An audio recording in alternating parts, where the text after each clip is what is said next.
ତାହା ହେଉଛି ଆମ ରାଜ୍ୟରେ ବର୍ତ୍ତମାନ ପାଖାପାଖି 11.23 ଲାख ମାଟ୍ରିକ ଟନ୍ ଆମେ ମାଛ ଉତ୍ପାଦନ କରୁଛେ।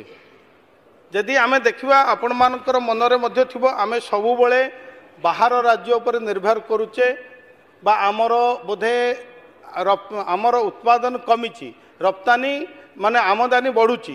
ତା ନୁହେଁ। ଯଦି ଆପଣ ଯେଉଁ ପ୍ରଶ୍ନ ପଚାରିଲେ ଯଦି ବାହାର ରାଜ୍ୟରୁ ମାତ୍ର 33,424 ମାଟ୍ରିକ ଟନ୍ ମାଛ ଆମେ ଆମଦାନୀ କରୁଛେ। ଯଦି ଆମେ ବାହାର ରାଜ୍ୟକୁ ଯଦି ବିଦେଶକୁ ଯଦି ଦେଖିବେ ପାଖାପାଖି 2.98 ଲାख ମାଟ୍ରିକ ଟନ୍ ଆମେ ମାଛ ବାହାରକୁ ପଠାଉଛେ ବା ରପ୍ତାନି କରୁଛେ।